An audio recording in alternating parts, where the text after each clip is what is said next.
तो आज बात करते हैं एक बिल्कुल नए टर्किश ड्रामा अराफ्ता की, और खास तौर पर इसके पहले एपिसोड की। ये एक ऐसी कहानी है, आप समझिए जैसे बदला, प्यार और किस्मत इन तीनों के धागों से बुनी गई हो।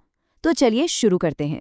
पता है, इस शो का जो टाइटल है ना, अराफ्ता, उसी में पूरी कहानी का सार छिपा है। अराफ्ता का असल में मतलब होता है बीच में होना।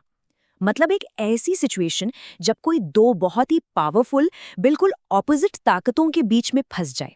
सोचिए, एक तरफ प्यार, दूसरी तरफ नफरत, एक तरफ किस्मत और दूसरी तरफ आपका इरादा। बस यही जो टकराव है ना, यही इस पूरी सीरीज की नींव है। तो कहानी का सेंटर पॉइंट क्या है? एक भूत का बदला।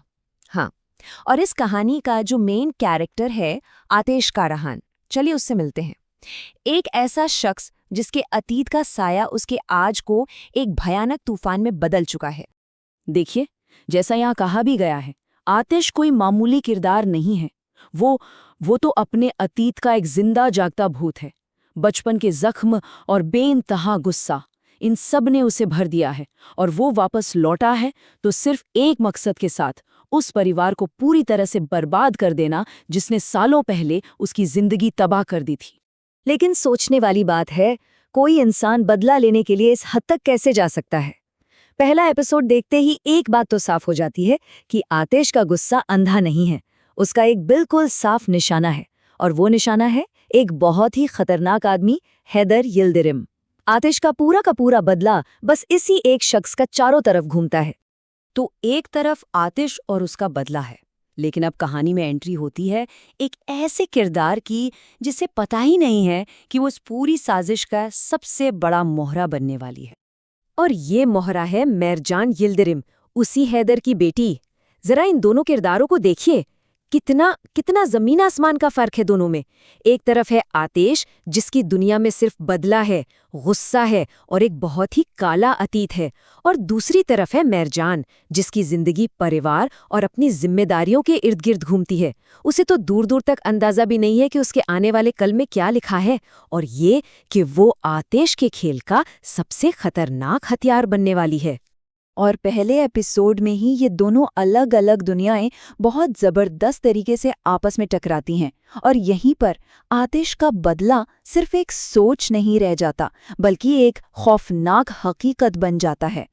पहला एपिसोड जहां खत्म होता है, वो सीन दिमाग में बस जाता है। एक बहुत ही ड्रामेटिक किडनैपिंग होती है।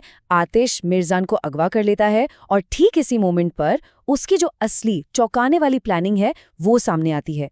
और तब हमें पता चलता है कि आतिश का हथियार कोई बंदूक या तलवार नहीं है, बल्कि कुछ ऐसा है जो उससे कहीं ज्यादा पर्सनल और कहीं ज्यादा क्रूर है। तो क्या है ये क्रूर हथियार? आतिश की फाइनल चाल क्या है? चलिए समझते हैं उसके 187 दिन के हथियार को। एक ऐसा हथियार जो उसके दुश्मन को बाहर से नहीं बल्कि अंदर से खोखला कर देगा। 187, 187, ये बस एक नंबर नहीं है। ये आतिश के पूरे प्लान का दिल है। एक ऐसी गिनती जिसके पीछे एक बहुत ही ठंडा, बहुत ही कैलकुलेटेड मतलब छुपा हुआ है। तो ये है आतिश का प्लान। वो मिर्जान को जबरदस्ती ठीक 187 दिनों के लिए एक शादी के कॉन्ट्रैक्ट में बांध लेता है। देखिए, ये कोई लव स्टोरी या रोमांस नहीं है, ये साइकोलॉजिकल वॉरफेयर है, मतलब दिमागी जंग का एक बहुत ही क्रूर तरीका।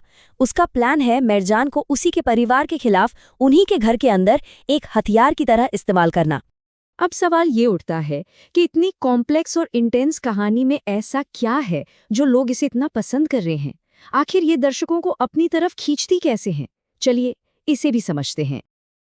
अराफ्ता की कहानी एक बहुत ही पॉपुलर और पावरफुल फॉर्मूले पर चलती है, जिसे हम कहते हैं एनिमीज टू लवर्स। लेकिन ये इतना काम क्यों करता है? इसके पीछे ना एक गहरी साइकोलॉजी है। एक तरफ नफरत, दूसरी तरफ एक खिंचाव।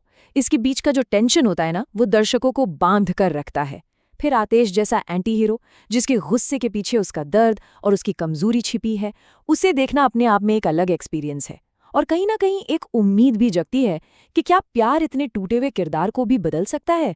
सच तो ये है कि एक ऐसे ग्रे कैरेक्टर के सुधर जाने की जो फैंटेसी होती है ना, वो पूरी दुनिया में दर्शकों को पसंद आती है।